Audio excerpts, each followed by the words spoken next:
ये जो बीजेपी है ये ओबीसी के घोर खिलाफ पार्टी है, ये धोखेबाज पार्टी है। अब देखा कि जेजेपी के पास कुछ माल तो है नहीं, इसलिए खाएगी उसको टिकट देंगे। कांग्रेस तो जो है ना वो अपने ही लोगों से मजबूत होती है, अपने ही लोगों से कमजोर होती है। कोई मतलब नहीं इनका ओबीसी की भलाई करने के। ये वर्ण व्यवस्था के समर्थक हैं, जो मनुवाद की वर्ण व्यवस्था है उसके समर्थक हैं। हरियाणा की राजनीति में उलटफेर हुआ और उलटफेर के बाद नायब सिंह सैनी को मुख्यमंत्री हरियाणा का बनाया गया। इसी को लेकर भिवानी में एक व्यक्ति ऐसा है जो सरकार के खिलाफ लगातार नारेबाजी करता है।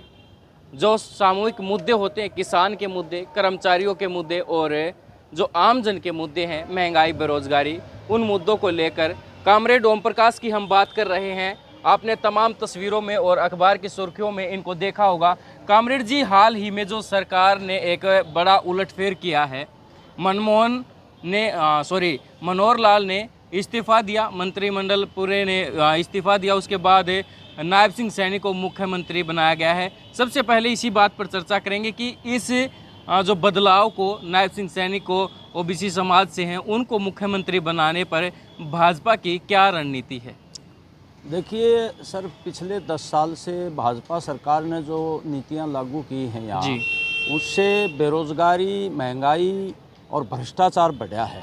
और किसानों के और मजदूरों के मुद्दे भी हल नहीं किए, बल्कि विधानसभा में श्री मनोहर लाल खट्टर के नेतृत्व में कई ऐसे काले कानून बना दिए जो जनता के आंदोलनों पर रोक लगाते हैं।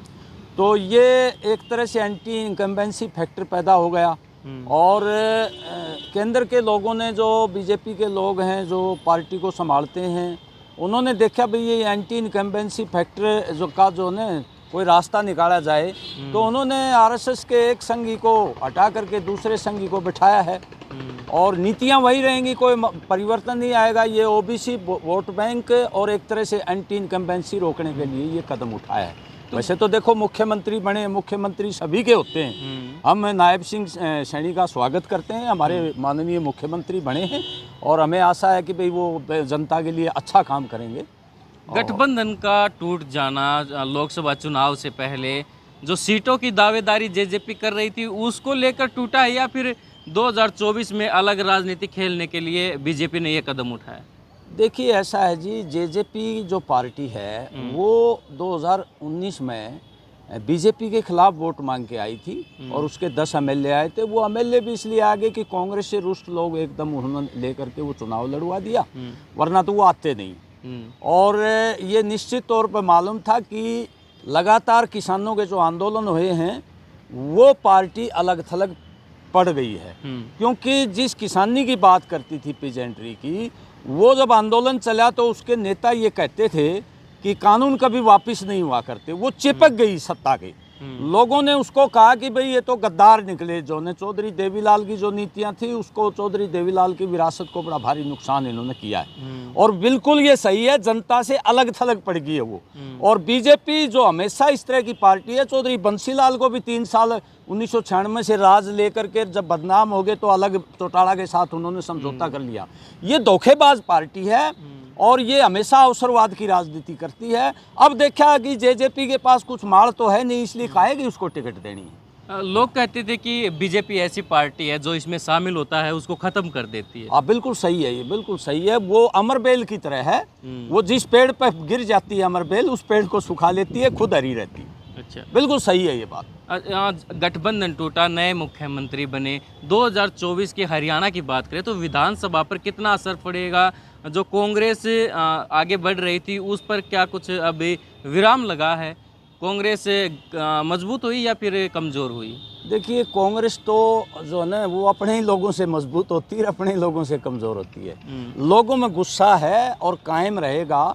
ये बदलने से मुझे नहीं लगता कोई ज़्यादा फर्क पड़ जाएगा, क्योंकि बीजेपी जो है वो काफ़ी डरी हुई है। वो हर कदम जो है ना छोटे छोटे दलों को लुभाना और मुख्यमंत्री बदल देना, ये इस तरह के वो कास्ट और धर्म के आधार पर निर्णय करती है। अब ये CNRC एकदम लागू किया, कोई थूक थोड़ा ही था। ये ध्रुवीकरण करने के लिए जो है एंटी मुस्लिम जो है ये सब कर रहे हैं। इसी तरह हरियाणा में देखा कि पीजेंट्री, विशेषकर जाट समुदाय जो है वो खिलाफ है इसके। वो उसने देखा किस तरह की तिगड़मबाजी करके ओबीसी का बना करके हम जो नहीं यहाँ बहुमत ले लें, लेकिन वो सीटें इनकी आएंगी नहीं ज़्यादा।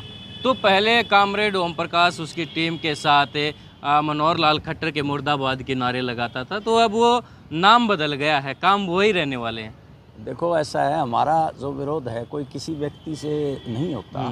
मनोहर लाल जी से हमारा कोई व्यक्तिगत विरोध नहीं है, वो मुख्यमंत्री थे हरियाणा के, और जो मुख्यमंत्री जो नीतियां बनाता है नारे उसी के खिलाफ लगते हैं। वो मुख्यमंत्री के खिलाफ लगेंगे, नायब सिंह सैनी के खिलाफ नहीं लगेंगे। तो चेहरा बदलने के बाद कोई उम्मीद भी है या फिर वही रहने वाला कोई है? ज़्यादा उम्मीद नहीं है। वो जो पॉलिसी मनोहर लाल जी आरएसएस के दृष्टिकोण से लागू करते थे, ये भी उसी दृष्टिकोण से लागू करेंगे।